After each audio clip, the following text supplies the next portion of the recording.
Hello everyone, and welcome back, or welcome if it's your first time, to Homeless Man Productions. My name is Seth, and as of today, I'm officially 19 years old. And you know, I'm feeling my age. My bones are creaking, my muscles are creaking, my tendons are creaking. But of course, with every birthday comes presents. I thought, you know, I just want to take this opportunity to make a relaxed, sort of laid back little video, just taking a look at what I got. I also think it would be quite a nice opportunity for you all to sort of get to know me a little better. But yeah, this will just be a nice little look into my interests. So, without further ado, let's go with a completely random thing.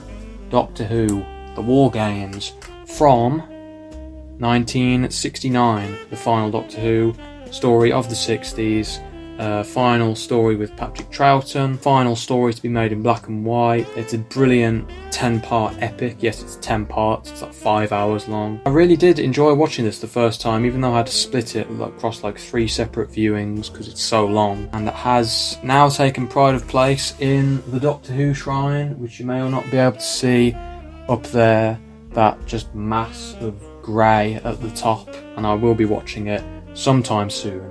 Oh shit. Right, let's go for some vinyl then, shall we? First up, we have got, from 1981 I think, we got Discipline by King Crimson. This is my favourite King Crimson album. For those of you who don't know, King Crimson were a progressive rock band. That's kind of like rock for people who think they're intellectual. This is from their 80s lineup, which is probably my favourite version of the band. You know, late 60s obviously gave us that iconic first album, In the Court of the Crimson King, and the mid 70s stuff was also amazing. But this will always be my favourite lineup of the band, especially this album. The music on here is absolutely incredible. It's essentially like King Crimson meets Talking Heads, because of course they brought in Adrian Belew on guitar, who had played with Talking Heads on Remain in Light. It's very 80s, well, not very 80s, there's no like gated reverb or anything like that, but there's a lot of like early 80s guitar tones. Every song on here is pretty much perfect.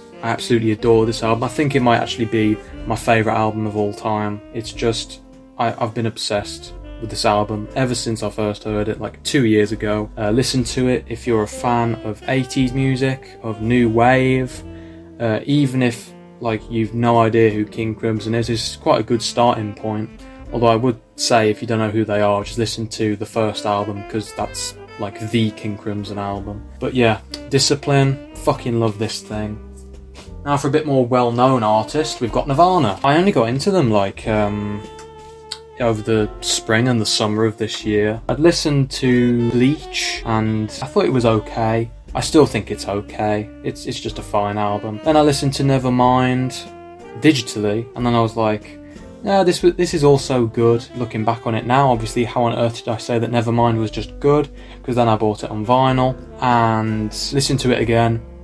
Masterpiece. Then I listened to In Utero, and I was like, god damn, they even surpassed Nevermind. In Utero is my favourite Nirvana album. It's got some of my favourite Nirvana songs on it. Serve the Servants is a top tier intro, one of the best album intros of all time. Scentless Apprentice, I fucking love Scentless Apprentice, especially that chorus. When Kurt starts screaming, that's when it gets like, mwah. Obviously Heart-Shaped Box, that's a classic. Dumb, probably might be my favourite Kurt lyric or lyrics. It's so bittersweet, you know, the double meanings of everything. It's genius. Very Ape is another banger. That's like 1 minute to 2 minutes long, and it's one of my favourite Nirvana songs. I'd put it in like my top 5. Milk It is also fucking incredible. Penny Royalty, you know, All Apologies, some proper tear jerkers towards the end of the album. In fact, I'd probably say it's the Nirvana album that has the most tear jerkers on it. Brilliant album. One of my absolute favourites, one of my new favourite albums of all time. I'd probably put it in my top 10. So yeah, that's the vinyl. I love me some good vinyl. I've got an absolutely gigantic vinyl collection that has now gone from a shelf down there to a shelf down here, and it's looking like if I keep going, it's going to have to go to a shelf down there. I've just got so much of it. And, forgot to mention, to go with In Utero, I got this t-shirt of Nirvana, MTV Unplugged, one of my all-time favourite concerts. Yeah, great t-shirt, great concert. Bike bell. I needed a bike bell because my bike doesn't have a bell. And when I go down the canal, I have to go like, excuse me, which is really awkward. So now I can just use a bike bell. I don't have to say excuse me anymore. Comics now. I think I've made it pretty clear that I like comics. DC's always been the one for me. Ever since, you know, my brother introduced me to the Dark Knight trilogy, which I don't think he should have done with a 6 or 7 year old watching The Dark Knight, but it sparked an obsession.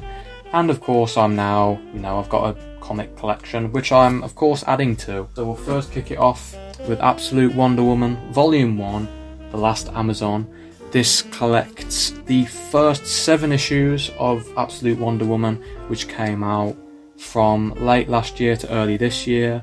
I did try and collect, you know, as many of the Absolute titles as I could, you know, physically, but after a while I realised that the implications on my bank account were pretty negative. So yeah, I'm glad that these are coming out because it means that I can catch up on these stories that I started but never finished. So yeah, I'm really looking forward to that. I loved Absolute Wonder Woman. It's probably my favourite of the 3 Absolute titles at the time. And then the second comic I got was Batman Haunted Knight by Jeff Loeb and Tim Sale. I am sort of roughly trying to go through Batman in chronological order. Not from the beginning. I've started from year 1. I've read some of the Legends of the Dark Knight stuff that takes place, you know, in sort of his early days. I've read The Killing Joke. That's another one that takes place fairly early on. But this, of course, is sort of like a, what do you call it?